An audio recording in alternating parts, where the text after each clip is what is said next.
오늘 좋은 땅의 조건이라는 제목으로 같이 말씀을 나누도록 하겠습니다.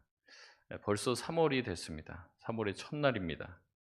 3월이면 이제 봄이 됐다고 이제 느껴지죠. 그래서 지금도 이제 아침 저녁으로는 아직도 좀 쌀쌀한데 그래도 낮에는 우리가 이제 외투를 벗고 다닐 수 있을 정도로 점점 따뜻해지는 것 같아요. 이 남쪽은요, 얘기를 들어보면 벌써 꽃이 다 폈다고 얘기를 하더라고요. 아이들은 이제 3 월이 되면 이제 새 학기 준비를 합니다. 이제 내일부터 또 아이들은 학교를 가게 되죠. 새 학년이 시작되고 새 학교에 진학하여서 새로운 마음으로 학교를 다니는 게 3 월입니다. 그래서 뭔가 새해를 두 번 시작하는 느낌이 들어요. 1 월에 이미 새해가 시작됐지만 3 월이 되면 또 인제 계절을 얘기할 때도 우리가 봄, 여름, 가을, 겨울 얘기하잖아요. 그러면 3 월은 봄의 계절이죠. 그래서 뭔가 3 월을 시작할 때는 새롭게 한 번 더 새해를 시작하는 것 같은 느낌이 듭니다. 우리 올 초에도 뭔가 인제 새로워지고 달라지기를 결단하셨을 줄 믿습니다. 작년에 여러분이 아마 좋으셨다면 올해도 작년만 같았으면 좋겠다. 아니면 최소한 작년보다 또 같거나 더 좋아지길 아마 바라실 겁니다. 그리고 만약에 작년의 삶이 참 쉽지 않고 어려우신 길을 걸어가셨다면 올해는 좀 작년만 같지 않고 좀 달라지고 변화되길 아마 기대하시는 마음이 있으실 겁니다. 그런데 우리가 작년과 똑같이 인제 살아가는 것도요, 그냥 되는 건 아니더라고요. 정말 죽어라 열심히 해도 작년이랑 비슷한 것 같습니다. 예. 그것 이상의 것을 해야지 작년보다 나아지게 되는 것 같아요. 아무 노력 없이 아무 수고 없이 변화는 일어나지 않더라는 겁니다. 여러분, 그것은 신앙도 마찬가지죠. 가만히 있는다고 신앙이 잘합니까? 그러지 않죠. 많은 분들이 인제 기도 제목 적으라고 하면은 "신앙이 내가 좀 성장했으면 좋겠다." 그런데 실제로 뭔가를 하냐? 그렇지는 않더라는 거죠. 더 말씀을 읽고 더 기도도 하고 해야 되는데 다 신앙이 '올해는 좀 더 성장하고 좀 더 주님 앞에 헌신되고 했으면 좋겠습니다.' 마음은 바라요. 예. 우리 모두가 다 부자는 되고 싶어 하죠. 부자도 되고 싶어 합니다. 근데 그만큼의 어떤 노력과 애씀은 작년만 못하는 경우가 더 많다는 거죠. 여러분, 우리가 작년과 올해 하는 신앙생활이 특별히 달라지는 게 없다면 더하는 것 없이 오히려 작년보다 더 기도도 안 하고 더 말씀도 안 봐요. 그러면 올해 죄송하지만 작년과 비슷한 수준으로 되는 게 아니라 더 떨어질 가능성이 높다는 겁니다. 우리가 좀 달라지고 싶다면 더 뭔가 대가를 지불해야 되고 뭔가 애쓰고 투자를 해야 하는 거예요. 그냥 지금까지 해왔던 대로 한다고 해서 갑자기 어느 날 사도 바울이 예수님을 만나듯이 강한 빛과 함께 성령을 체험하고 하는 일이 생길 줄로 생각하면 큰 오산이라는 거죠. 뭔가 내가 대가를 치르고 뭔가 헌신하고 달라지지 않으면 작년과 올해는 비슷할 수밖에 없다는 겁니다. 그러니까 아이들이 그러잖아요. 초등학교 때 공부하는 것처럼 중학교 가서 공부하면 어떻게 해요? 안 되죠. 중학생 때 공부하는 거랑 고등학생 가면은 또 달라져야지 됩니다. 공부의 양도 늘어나고 공부하는 집중력도 더 높아져야 돼요. 그대로 해서는 달라지지 않는다는 겁니다. 오히려 더 어려워진다는 거죠. 여러분, 세상에서 사는 것이 그만큼 쉽지가 않은 거예요. 여러분, 생각하면 그렇잖아요. 옛날 비해서 지금 더 악해졌다. 정말 더 예수 믿기 힘들어졌다. 그런 얘기들 하시잖아요. 그러면 우리의 믿음이 더 강해지고 더 하나님 앞에 헌신되는 믿음으로 변화되지 않으면 우리의 믿음은 점점 하향 곡선을 그릴 수밖에 없다는 겁니다. 그래서 오늘 특별히 이 인제 누가복음 말씀을 같이 나누기를 원하는데, 아마 요 말씀으로 지난주에 또 지지난주 아마 하셨을 수도 있고요. 우리 인제 또 큐티 새벽에 또 말씀도 같이 나누고 구역 예배를 하셨을 겁니다. 이 네 가지 밭에 대해서 아마 묵상을 많이 하셨기 때문에 오늘 이 말씀을 같이 나누면 더 여러분이 이해가 잘 되실 거라고 생각합니다. 예수님은 특별히 우리의 마음의 밭이 네 가지 밭이라고 이야기하고 있습니다. 아마 인제 나누실 때도 아마 구역 예배에서 "어느 밭이 되고 싶냐?"라고 얘기했을 때 "나는 돌짝밭이 되고 싶어." 이런 분은 안 계실 거예요. 아마 우리 모두가 다 좋은 밭이 되고 싶으실 것입니다. 근데 제가 초두에 드렸던 말씀과 똑같습니다. 좋은 밭은 그냥 되는 게 아니라는 거죠. 좋은 밭이 거저되는 게 아니라는 것입니다. 우리 모두가 다 좋은 밭이 되고 싶지만, 좋은 밭으로서 결실하고 싶지만 그냥 되는 것은 아니라는 것입니다. 그럼 과연 우리가 좋은 밭이 되기 위해서 어떻게 해야 될 것이고, 좋은 밭이란 과연 어떠한 밭인지 오늘 누가복음 본문 말씀을 통해서 더 깊이 살펴보려고 합니다.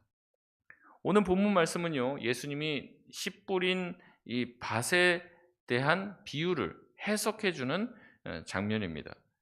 비유의 내용을 먼저 간단하게 다 아시지만 설명을 드리면, 씨를 뿌렸죠. 그런데 길가, 어떤 것은 바위 밭에, 어떤 것은 가시떨기, 어떤 것은 이 좋은 땅에 떨어지게 됐죠. 길가에 떨어진 씨는 공중의 새가 와서 다 먹어버렸고, 바위에 떨어진 씨는 싹은 났지만 습기가 없어 곧 해가 비추자 말라 버립니다. 가시떨기 위에 떨어진 것은 함께 자라나서 이렇게 열매를 맺는 것처럼 보였지만은 이 가시의 기운이 막혔고 결국에는 자라지 못하죠. 좋은 땅에 떨어진 것만 100배, 또 60배, 30배의 결실을 하게 된 것입니다. 이 말씀의 핵심은 열매를 맺지 못하는 것은 잘못된 씨의 문제가 아니라는 것이죠. 때로는 씨의 문제가 있을 수 있지만 이 비유에서는 씨에 어떠한 문제도 있어 보이지 않습니다. 어디에 떨어졌는지가 중요하다고 말을 하고 있습니다. 여기서 밭은 사람의 마음이라고 얘기를 하죠. 다시 말해서 사람의 마음 상태에 따라서 100배의 결실을 맺을 수도 있고 아무런 열매도 맺지 못할 수 있다고 이야기를 합니다. 그렇기 때문에 여러분의 삶을 통해서 또한 작년의 삶을 여러분 돌아보셨을 때 내가 내 삶을 통해서 어, 그렇게 좀 대단한 열매를 맺지 못했다라고 생각하신다면 오늘 말씀을 좀 잘 들으실 수 있었으면 좋겠습니다. 누군가는 열매를 맺거든요. 같은 말씀을 듣고 누군가는 열매를 맺고 변화되고 새로워진단 말이죠. 그런데 나는 과거 10년 전, 5년 전보다 더 믿음이 퇴보하고 있다면 문제가 있는 것이죠.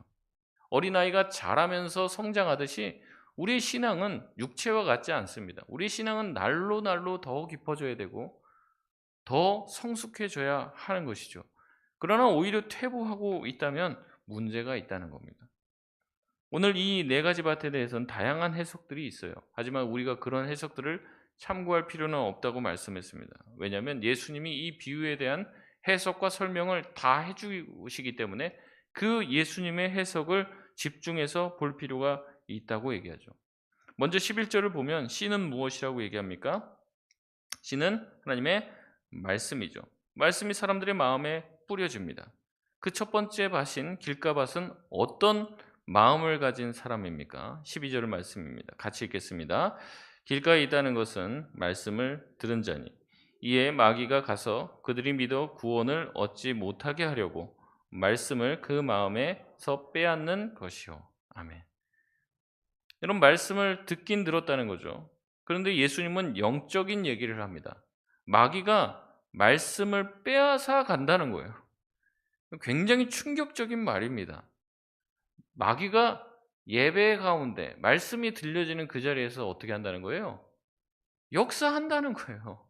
거룩한 예배당에서 예배를 드리고 있으니까 다 거룩해 보이고 여기에는 무슨 사탄 마귀가 틈타지 못하는 것처럼 우리가 생각할 수 있습니다. 하지만 사탄 마귀는 존재합니다. 어떤 목사님, 제가 그런 목사님 만난 적은 없습니다. 근데 그런 얘기 하시더라고요. 사탄이 있긴 뭐가 있냐. 이런 목사님도 있대요. 여러분 그러나 성경은 얘기합니다. 사탄이 있고 마귀가 지금도 역사를 한다는 거죠. 어떤 일을 합니까? 사람들의 마음에 떨어진 그 말씀을 빼앗는 일을 한다는 겁니다. 그래서 그들이 구원받지 못한 상태가 되게 만든다는 거죠. 교회를 오래 다녔고 말씀을 많이 들었지만 길가와 같은 마음 상태를 가진 사람들이 있습니다. 그래서 자기가 마귀에게 말씀을 다 빼앗기고 있다는 것을 전혀 모릅니다. 그래서 교회에 와서 오랫동안 말씀을 들었지만요, 기억나는 말씀이 없는 사람들도 있습니다. 한번 대화를 한번 해 보세요. 식당에서 세상 얘기하지 마시고 같이 밥 먹으면서 오늘 들었던 말씀 얘기하면 희한하게 방금 들었던 말씀도 기억을 못 하시는 분들이 있어요. 이게 뭐 기억력이 감퇴돼서 그럴 수도 있습니다. 다 마귀가 그래서 그런 건 아니에요. 그런데 희한하게 그런 사람들이 있다는 거죠. 두 번째는 어떤 사람입니까? 13 절입니다. 같이 읽겠습니다. 시작. 바위 위에 있다는 것은 말씀을 들을 때 기쁨으로 받으나 뿌리가 없어 잠깐 믿다가 시련을 당할 때에 배반하는 자요. 아멘. 말씀을 들을 때는 기뻐요. 은혜를 받았다고 생각합니다. 그러나 믿긴 하는데 잠깐 믿다가 그 믿음 때문에 시련이 찾아오게 되면 배반한다는 거죠. 마태복음에 같은 비유가 나오죠. 마태복음 13장에 보면 돌밭의 마음을 가진 사람인데 이 사람은 잠시 견디다가 말씀 때문에 환난과 박해가 일어나면 곧 넘어진다라고 이야기합니다. 은혜는 받아요. 말씀을 듣고 은혜는 받아요. 그러나 막상 말씀대로 살려고 하다 보니 자기가 해야 될 희생이 많은 거예요. 자기가 말씀대로 하려고 하니까 자기가 하지 말아야 될 게 많고 또 싫은데 해야 될 게 많은 거예요. 그러니 어떡합니까? 말씀을 배반해 버리는 겁니다. 적당히 타협하고 넘어간다는 거죠. 이런 사람이 있다는 겁니다. 이런 사람들은 말씀이 뿌리 깊이 내리지 못합니다. 말씀을 자기 멋대로 해석하며 말씀을 합리화하고 정당화하는 거죠. 그러나 성경은 그렇게 가르치지 않고 있습니다. 하나님의 백성은 말씀을 들으면 외롭고 힘겹고 어렵을지라도 신앙에 대한 타협함이 없어야 한다고 가르치고 있습니다. 마치 다니엘처럼 이방 땅에 살면서 하나님의 말씀을 붙들고 지키는 사람처럼 살아야 한다고 얘기하죠. 하지만 밭도 돌밭에 마음을 가진 사람은 처음에는 믿음을 갖고 뜨겁다고 하지만 곧 믿음으로 인해서 자기가 하기 싫은 일들을 해야만 하는 상황이 되고 또 하고 싶은데 못하는 일들이 생기게 되면 그것 하고 싶어서 믿음을 벗어나고 타협하고 세상을 따라 나갑니다. 세 번째는 어떤 사람입니까? 14절 말씀입니다. 같이 읽겠습니다. 가시떨기에 떨어졌다는 것은 말씀을 들은 자이나 지내는 중 이생의 염려와 재물과 향락의 기운이 막혀 온전히 결실하지 못하는 자요. 아멘. 이 앞에 있는 사람이 말씀 때문에 고난이 생기고 환란이 생기니까 넘어졌다고 하면 이 사람들은 약간 다릅니다. 어떻습니까? 유혹이 생기는 거예요. 세상에 대한 염려, 먹고 사는 여러 가지 문제들 때문에 또 재물과 쾌락의 유혹에 기운이 막혀서 말씀이 결실하지 못합니다. 돌밭의 사람과는 다르죠. 하나님의 말씀대로 살려고 하면 이렇게 두 가지로 갈라지는 것 같아요. 말씀을 들으면 그 말씀 때문에 고난이 찾아와서 견디지 못하는 사람이 있고 말씀은 있는데 너무 더 세상이 좋아서 또 유혹에 빠져서 나가는 사람이 있는 거예요. 그래서 예전에도 이제 제가 보면 주일날 출근을 무조건 해야 된다. 뭐 교회 가는데 예수님을 믿고 주일 성수를 하려고 하는데 우리 회사를 다니려고 하면 너는 안 돼. 뭐 그렇게 하면 자른다. 뭐 이렇게 하면 오히려 사람들이 그럼 저는 뭐 자르십시오. 나는 이 회사 안 다닙니다. 이런 얘기들을 좀 많이 했어요. 그런데 요새는 유혹을 하는 형태로 바뀌더라고요. 이제 주일날 네가 출근을 하면 평소 일당의 2배를 주겠다. 뭐 3배를 주겠다. 이러는 거예요. 그러니까 속으로 이게 핍박이 찾아오면은 이거를 잘 견디는데 유혹이 찾아오는 거죠. 주일날 나오면은 네가 평소 받는 일당의 뭐 5배를 주겠다. 이러면 그러면은 뭐 주일날 일찍 새벽기도 드리고 뭐 그렇게 하고 내가 일하고 받으면 하나님한테 한 절반 정도 헌금하고 그러면 그렇게 해도 나한테는 몇 배가 되니까 그렇게 하면 하나님도 좋아하시겠지. 이렇게 그 길로 빠져나간다는 거예요. 유혹의 길로. 소위 세상과 하나님을 양다리 걸치고 살아가고 있는 사람들을 말하는 겁니다. 말씀을 듣고 믿음은 생겼지만 여전히 세상 욕심과 세상의 자랑을 버리지 못하고 살고 있는 것이죠. 문제는 이런 사람들의 결론입니다. 이런 세 종류의 사람들은 열매를 맺지 못한다는 거죠. 이런 밭은요, 아무리 밭을 갈고 물을 주고 비료를 준다 한들 열매 맺지 못합니다. 밭 자체가 변하지 않는 한 결실할 수 없다는 겁니다. 다시 말해 열심히 농사하고 한 해를 마감한다 해도 열매가 없는, 소위 말하는 헛수고를 하게 되는 인생이 된다는 겁니다. 그래서 신앙생활을 열심히는 하는데 달라지는 게 없어요. 별로 나아지는 게 없다고 생각하시는 분은 대부분 이런 문제에 갇혀 있기 때문에 열매를 맺지 못한다는 겁니다. 세상 것에 마음에 뺏기고 세상에서 살아가는데 말씀대로 하려고 하니까 내가 희생해야 될 것이 많이 있는데 그것이 쉽지 않은 거예요. 그러니까 말씀대로 살지 않죠. 말씀이 깊이 뿌리 내리지 못하는 거예요. 그러니 어떤 열매를 맺겠습니까? 신앙생활을 오래 해도 끝이 좋지 않은 것입니다. 고생을 해도 끝이 좋으면 고생에 대한 보상을 받기에 그 고생한 것이 고생으로 끝나지 않죠. 그러나 이런 세 종류의 사람들은 교회 와서 신앙생활 열심히 하면서 온갖 섬김을 하고 고생은 고생대로 하고 끝도 좋지 않은 모습을 보인다는 겁니다. 사도 바울은 이런 모습을 디모데후서에서 이렇게 말합니다. 디모데후서 4장 10절에 보면 대마는 이 세상을 사랑하여 나를 버리고 데살로니가로 갔고. 데마라는 인물은 처음에 바울과 함께 믿음 안에 있었던 사람입니다. 그러나 어떻습니까? 세상을 사랑하여 바울을 떠나갔다고 이야기합니다. 처음 시작은 바울과 함께 다니며 고생은 고생대로 다 하면서 하나님 앞에 칭찬을 받았을지도 몰라요. 사람들에게 칭찬을 받고 칭송을 받았을지 모릅니다. 그러나 결론이 좋지 못한 것이에요. 여러분, 끝이 좋아야 다 좋은 것입니다. 우리 신앙생활이 헛수고와 열매 없음으로 끝나서는 안 될 줄 압니다. 반드시 열매를 맺어야 한다는 거죠. 이 열매 맺는 밭은 네 번째로 등장을 합니다. 15절 말씀입니다. 시작. 좋은 땅에 있다는 것은 착하고 좋은 마음으로 말씀을 듣고 지키어 인내로 결실하는 자니라. 아멘. 마태복음과는 조금 다르게 말하고 있습니다. 좋은 밭의 씨가 말씀이 주어진 사람은 결실하게 된다고 얘기하는 거죠. 그렇기 때문에 우리가 무조건 올 한 해 내가 달라지길 원한다면 좋은 마음밭을 가져야 될 줄 믿습니다. 좋은 밭이 되면은 열매는 자동으로 맺히게 되는 거예요. 자동으로. 열매 맺으려고 애쓸 필요도 없습니다. 내 마음의 밭이 좋은 밭이면 돼요. 그러면 좋은 밭이 과연 어떠한 밭인지 예수님이 15절 말씀에 설명을 하고 있는데 크게 두 가지입니다. 첫 번째는 무엇입니까? 착하고 좋은 마음으로 말씀을 듣는 것입니다. 여러분, 착하고 좋은 마음으로 말씀을 듣는 것은 과연 어떠한 것일까요?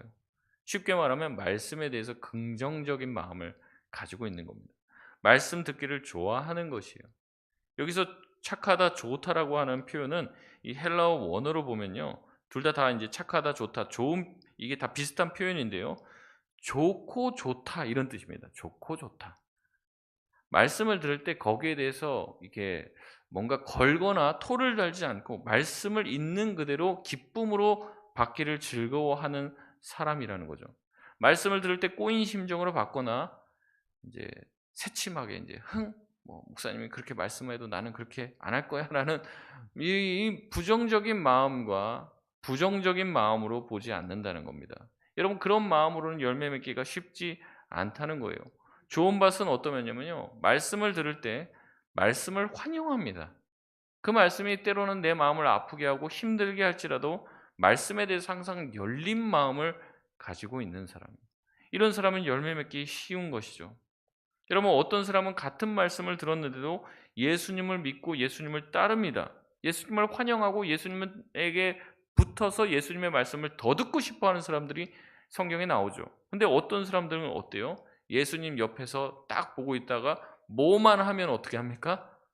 꼬투리 잡는 거예요. 뭐만 하면. 계속 보고 있으면서 예수님 또 무슨 말 실수하나 이렇게 보고 있는 거예요. 옆에서 바리새인과 이 서기관들도 예수님 옆에서 기적들도 다 봅니다. 표적들도 다 봐요. 막 앉은 뱅이 일어나고 중풍병자가 막 일어나고 귀신이 나가고 이런 거 다 봅니다. 다 보는데 어때요? 그 말씀의 위력도 경험했는데 어때요? 예수님을 따라가지 않습니다. 끝까지 예수님을 걸고 넘어져 결국에 예수님을 어떻게 합니까? 십자가에 못 박는다는 거죠. 마음에 다른 생각을 가지고 말씀을 듣는 거예요. 마음이 갈라져 있는 거죠. 예수님을 따르다 보면서 예수님 옆에서 제자 훈련을 3년 동안 받고 동고동락해도 예수님을 배반하는 사람이 그 가운데 있더라는 겁니다. 여러분, 예수님이 문제십니까? 예수님의 제자 훈련에 뭐가 문제가 생겼나요? 그렇지 않다는 겁니다. 예수님의 말씀을 전하고 가르치고 훈련시켜도 마음이 그런 밭이기 때문에 소용이 없다는 거죠. 말씀을 받을 때 시종일관 비판적인 태도와 꼬투리를 잡으려고 하는 마음, 말씀을 듣고 내가 한번 생각해 봐야지라고 하는 마음을 가지고 있는데 그 말씀이 어떻게 열매를 맺을 수 있냐는 말입니다. 여러분, 이 말은 제 말이 아니고 예수님의 말씀이에요. 말씀을 들을 때 착하고 좋은 마음으로 말씀을 듣는 자가 좋은 받인 줄 여러분 믿으시길 바랍니다. 말씀을 향해서 항상 열려져 있는 태도. 제가 말씀도 전하지만 우리 또 부목사님들도 있잖아요. 또 우리 전사님이 있잖아요. 말씀을 전할 때 항상 긍정적인 마음을 가지고 있어야 돼요. 누가 말씀을 전하든지 기쁘고 즐거운 마음으로 말씀을 듣는 자가 주님 앞에서 열매 맺는 자가 되는 것입니다. 말씀에 대해서 항상 열려 있고 말씀을 들을 때 갈급한 심정으로, 심령이 가난한 상태를 가지고 마치 스폰지가 물을 빨아들이듯 착한 마음으로 받을 때 우리 삶에 말씀이 결실하는 은혜가 있을 줄 믿습니다. 우리가 때로는 말씀 분별해야 될 필요도 있어요. 그런데 제가 보니까요, 우리 목사님들 중에서 허튼 소리 하시는 분들도 없어요. 잘 교육을 받으시고 열심히 또 말씀도 연구하시고 하시기 때문에 여러분 뭐 다른 마음 없이, 물론 이제 지금도 잘 하십니다, 다들. 예, 더 이렇게 말씀을 환영하면서 받으시고 말씀 한마디 한마디가 이제 저도 중요하지만 하나님이 저를 여기에 세우셨으면 하나님께서 여러분에게 하고 싶은 말씀을 저를 통해서 말씀하실 거란 말이죠. 그럼 여러분이 제 말을 듣는 게 아니라 저를 통해서 하나님이 나에게 무슨 말씀을 하실까? 하나님이 나에게 오늘 무슨 말씀을 주실까? 기대하는 마음을 가지시길 바라고, 그 한마디 말씀을 가지고 순종하는 마음을 가질 때 하나님께서 저와 여러분에게 크신 복으로 함께 하실 줄 믿습니다. 두 번째로 좋은 밭은요, 무엇이라고 얘기합니까? 말씀을 듣고 지키어 인내하는 자라고 말합니다. 이것을 마태복음 13장에서는요, 말씀을 듣고 깨닫는 자라고 표현을 하는 겁니다. 이 같은 얘기를 하는 거예요. 말씀을 깨달았다는 것이 바로 말씀을 지키고 인내하는 것이라는 겁니다. 말씀을 깨달았다는 것은요, 무슨 심오한 말씀 이면에 있는 무슨 신천지에서 말하는 맨날 그런 얘기 하더라고요. 실상이라고. 도대체 실상이 뭐냐? 그러니까 그냥 말씀이 아니라 그 말씀 이면에 감춰져 있는 실상이 있다고 그렇게 얘기하는데, 또 거기에 막 뭐가 있는 줄 알아요.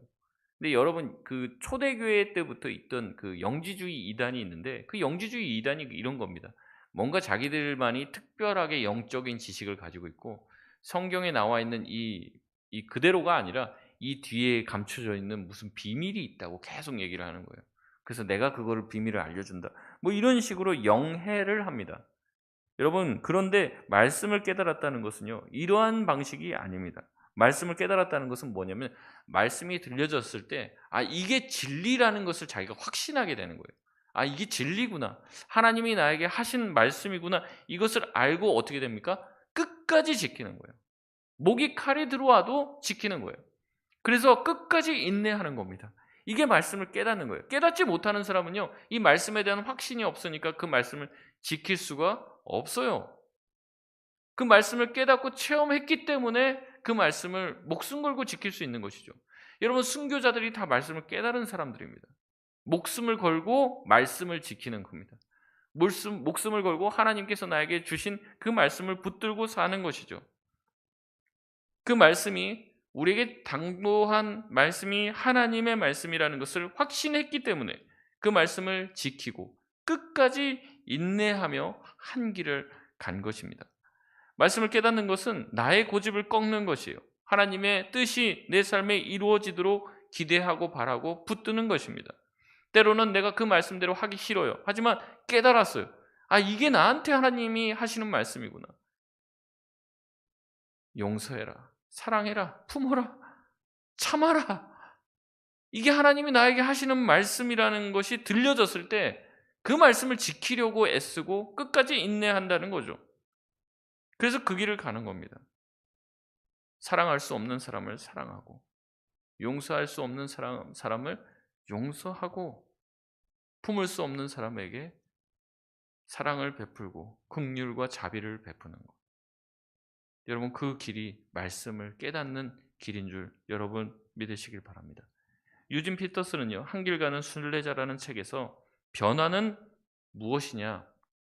변화는 한 방향으로 오랜 순종을 통해서만 이루어진다. 이렇게 얘기했어요. 한 방향을 향해서 오랜 순종을 해야 된다. 그러니까 이제 우리가 한 번 하기는 쉽습니다. 한 번. 그래서 이제 한번 그 기회도 있으면 한번 그 말씀을 나누려고 하는데 이제 베드로가 그러잖아요. 예수님한테. 예수님 도대체 몇 번 용서해야 됩니까? 7번씩 7번 정도 하면 되지 않습니까? 이 얘기를 한다는 건 뭐냐면 지금 예수님 제자들 공동체 안에 자기가 마음에 지금 좀 걸리는 누가 있는 거예요. 근데 예수님 용서에 대해서 얘기하니까 그래도 7번 참았는데 내가 7번 정도 참으면 되지 않습니까? 이제는 내가 좀 성질 내도 되지 않습니까? 이제 그 얘기하는 거예요. 누군가를 염두에 두고 생각해 두고. 근데 예수님께서 7번씩 70번이라도 용서하라고 말씀을 하시는 거잖아요. 그러니까 우리가 누군가를 용서해 주고 누군가를 받아 주고 누군가에게 하나님의 말씀을 실천하려고 하는 방식이요. 이런 베드로와 같은 태도가 되면 안 됩니다. 뭐냐면 이제 속으로 세고 있는 거예요. 자, 한 번 그래 내가 참는다. 2번, 3번이면 내가 가만 안 둔다. 이러면서 손가락으로 꼽으면서 내가 봐주고 있는 것은 용서하는 겁니까? 용서하는 게 아니죠. 지금 뭐 하는 거예요? 예, 벼르고 있는 거예요. 벼르고 있는 거. 한번 제대로 걸려봐라 지금. 그거는 용서가 아니죠. 용서는 어떻게 하는 거예요? 잊어버리는 거잖아요. 잊어버려요. 유전 피터스는 얘기하는 거예요. 하나님의 말씀에 우리가 순종한다는 건 한두 번 내가 은혜 받아서 잠깐 하는 게 아니에요. 집에 가서 생각하니까 내 열받네. 이런 게 아니에요. 한 방향으로 오랫동안 순종할 때 변화라는 게 그런 거라는 거예요. 변화라는 게. 갑자기 성령 충만해지고 우리가 지금은 마법적이고 마술 같은 어떤 은혜를 자꾸 구하는데 그게 아닙니다. 하나님 말씀을 깨달았다는 것은요. 우리가 말씀을 듣고 은혜 받았다는 것은 이게 나한테 주어진 말씀이고 진리구나. 내가 이 방향으로 가야겠다. 정한 겁니다. 그리고 그 방향으로 계속 가는 거예요. 품기로 했으면요. 끝까지 품는 겁니다. 사랑하기로 했으면 끝까지 사랑하는 거예요. 헌신하기로 했으면요. 끝까지 헌신하는 겁니다. 내려놓으라고 할 때까지 하는 거죠. 유진 피터스는 이 책에서 계속해서 이렇게 얘기합니다. 현대인은 즉각적이고 일회성 추구 성향을 가지고 있다. 이 시대의 종교는 관광객의 구미에 맞아야 한다. 사람들은 적당한 여가가 생기면 매혹적인 장소를 찾듯 종교를 물색한다. 주일 예배는 마치 주말 소풍같이 드려지고 새로운 인물, 새로운 진리, 새로운 체험을 만나 어떻게든 지루한 삶의 반경을 넓히려 한다. 종교적인 생활에도 최신판 최첨단이 판친다. 교회에서 예배 드리는 게 지루한 거죠. 다른 교회에 다른 어떤 새로운 것이 있는지 기웃기웃한다는 겁니다. 그것은 변화가 아니라는 거예요. 사람들은 변화를 찾지만 진정한 변화는 그러한 방식으로 이루어지지 않는다는 겁니다. 세상의 거센 조류에 맞서서 지루하고 답답할 정도로 바보 같을 정도로 한 방향으로 지속적으로 대가를 지불하면서 순종하며 한 방향으로 나아갈 때 우리가 성장하고 변화된다라고 얘기하는 것이죠. 이것이 바로 하나님의 말씀을 지키고 인내하는 것의 뜻입니다.